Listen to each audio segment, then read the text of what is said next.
Hey guys, Dan Burgess with Burgess Institute. Today we're going to be talking about verbs ser and estar.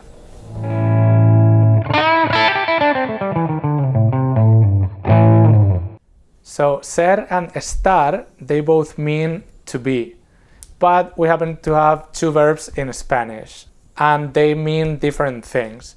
We're going to have another video explaining the differences, but at the beginning it's easy to think of them as ser for permanent things, estar for non-permanent things, and location. So for example, if I want to say I am from Spain, I will use ser because that's a permanent thing that I cannot change. I am from there, I grew up there, I was born there.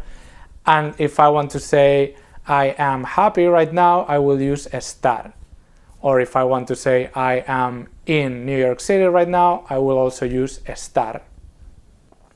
So what does it mean to conjugate a verb? Well, it means to change the form of the verb for each grammatical person. And in English, we do that with to be. If we use it in English with different grammatical persons, we need to adjust it so that it matches. So for example, we say I am, you are, he or she is. We don't say I be, you be, he or she be, right? We have to change it for each grammatical person. We'll have to do the same thing in Spanish for every single verb. In English, it gets easier with some other verbs, with most verbs pretty much. For example, to play, right? We say I play, you play, he or she plays, we play, you all play, they play. The only thing that we are doing is we are adding an S in the third person singular, he or she plays.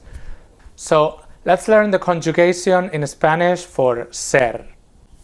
I am, using ser, is going to be yo soy. You are, for you, one person, using ser, is going to be tú eres.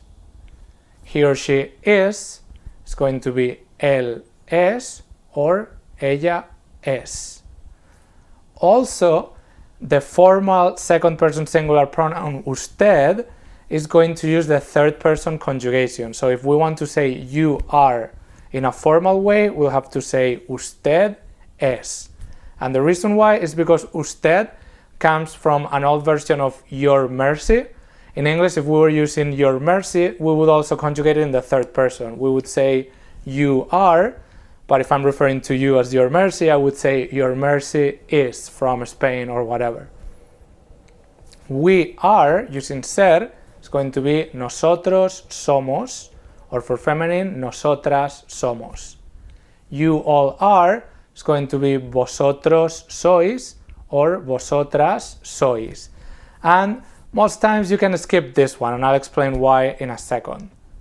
And lastly, they are, using ser, will be ellos son or ellas son.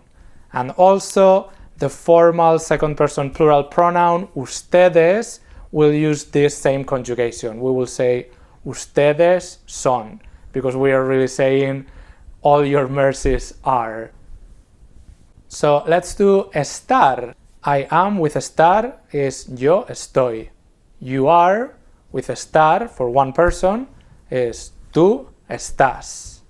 He or she is with estar, él or ella está. And also the second person singular formal pronoun usted is going to take this same conjugation. So we will say usted está. We are, nosotros estamos, or nosotras estamos. You all are, which you can skip, is going to be vosotros estáis or vosotras estáis. And they are, ellos or ellas están. And also the second person formal pronoun will take this conjugation. So we will say ustedes están. So why did I say before that you can skip the vosotros one for you all? Don't we need that grammatical person? Well, here is why. Everywhere in the Spanish-speaking world, we have tú eres versus usted es for saying you are, either informally or formally. However, for plural, In Spain, we still keep both of them. We say vosotros sois for you all are, and ustedes son for you all are in a formal version. But in the rest of the Spanish-speaking world, vosotros or vosotras, the informal second person plural pronoun, is completely gone. And people always use ustedes, and it doesn't matter if you want to address the group of people in a formal way or in an informal way. You will always use ustedes son with a group of people, or ustedes están for estar. So that was it on Ser and Estar. My name is Dan Burgess. If you want to take classes with Burgess Institute, check the links in the description, and I will see you in the next video.